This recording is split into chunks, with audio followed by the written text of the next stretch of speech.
నాయకులకు మహిళాతల్లులకు పత్రికా ప్రయత్నించేవాళ్ళు. అప్పుడు ఎన్టీ రాఘవ అభిమానులని మేము వాచీలు ఉంగరాలు అమ్ముకొని మళ్ళీ అంటే వాళ్ళకి కలెక్షన్స్ రావాలి థియేటర్ యజమానులకి. అందువల్ల మేము కొంతమంది పెద్ద పెద్ద నాయకులు కలిసి ఆ 10 రోజులు 15 రోజులు ఆడే విధంగా 4-5 రోజులు మేమే మరి టికెట్లు జనాలు వాళ్ళు గెలిచిన సందర్భాలు తీసుకుంటే ఆ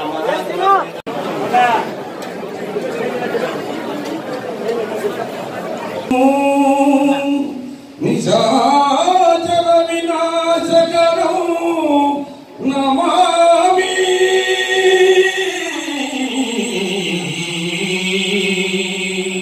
ఉన్నటువంటి దీని శివరాము గారిని బట్టి ప్రభువా నీకు స్తుతులు స్తోత్రములు సమర్పించుకుంటున్నాం. ఆయన విధాతుని నాయకత్వాన్ని ప్రభువా ఈరోజు మన పెద్దలు పోతుల రామారావు గారు, డాక్టర్ డి శివరాం గారు, రాజన్న గారి చేతుల మీదుగా మన తెలుగుదేశం పార్టీ నాయకుల చేతుల మీదుగా ఆ క్యాలెండర్ ఆవిష్కరణ జరుగుతుంది.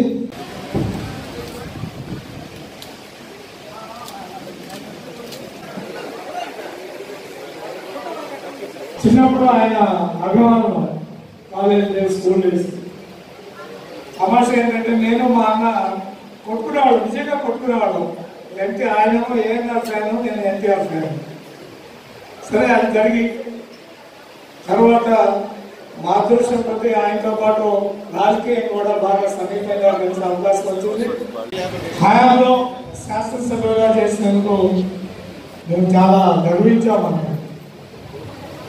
ఎన్నో కార్యక్రమాలు ముఖ్యంగా తెలుగు వారికి ఈ తెలుగుదేశం ఆవిర్భావం కూడా తెలుగు వారికి గుర్తింపు కోసం మొదలైన పార్టీ. తెలుగు వారికి అలాగే రైతులకు, వెనుకబడిన తరగతులకు, ఎస్సీ ఎస్టీ మైనారిటీలకు, అందరికన్నా ముఖ్యంగా మహిళా తల్లులకి అందరికి కూడా ఒక న్యాయం, ఒక సామాజిక న్యాయం, సహజ న్యాయం ఇప్పించాలనేదే ఆయన యొక్క ఆలోచన. మన నాయకుడు ఎన్టీ రామారావు గారి వర్ధంతి రోజున మనకు నిర్దేశం చేయడం జరిగింది. మీకు అందరికి తెలుసు, బాహుబలి సినిమాలో మహిష్మతి సామ్రాజ్యానికి ఒక భక్తుడు ఉన్నాడు. ఎవరో తప్ప మన తెలుగుదేశం పార్టీకి భక్తుడు మన డాక్టర్ దివిశ్వరరావు గారు.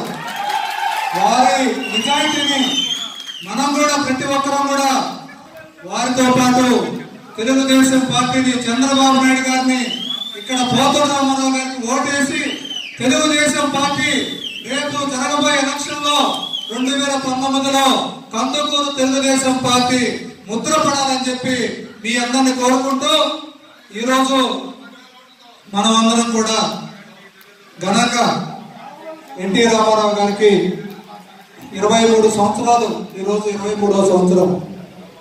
నాకు తెలిసి ఈరోజు మనం అందరం కూడా పెద్దలు పోతూరు రామారావు గారు, డాక్టర్ దివిశ్వరరావు గారి ఆధ్వర్యంలో ఎంతో ఘనంగా జరుపుకున్నామని చెప్పి నేనైతే ఈ 23 సంవత్సరాల్లో ఈ సంవత్సరం బాగా జరిగిందని చెప్పి నేనైతే ఫీల్ అవుతా ఉన్నా.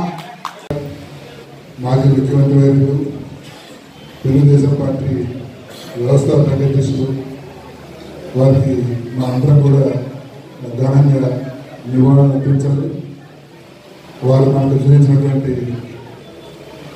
మార్గంలో మనందరం కూడా ప్రయోజనాల కోసం ఈరోజు గుర్తుపెట్టుకుని ఆయన వర్ధన సందర్భంగా మనం అందరం కూడా ప్రజాసేవలో పొందడం కావాలని కూడా ఈ సందర్భంగా కోరుకుంటూ, ఈరోజు మన శివరాం గారు చాలా ఉద్వేగంగా రాజకీయ పరిస్థితుల గురించి, ఆయనకి ఎన్టీఆర్ గారితో ఉన్న అనుబంధాల గురించి కూడా చాలా ఆలస్యంగా చెప్పబడడం జరిగింది. ఎన్టీఆర్ గారిని నేను 2 సార్లు చూశాను. ఒకటి ఆయన పార్టీ కొత్తగా పెట్టినప్పుడు ఒంగోలు రావడం జరిగింది. ఒంగోలు గారు కూడా నాతో రావడం జరిగింది. 2 అనుభవాలు ఎన్టీఆర్ గారితో. తర్వాత ఇప్పుడు ప్రస్తుతం చంద్రబాబు గారి ఆయనలో మనం కార్యక్రమాలన్నీ కూడా చూసుకోవాలి. నేను విజయవాడ పార్టీలో చేరేటప్పుడు ఒక లిస్ట్ తయారు చేసుకుని వెళ్ళాను.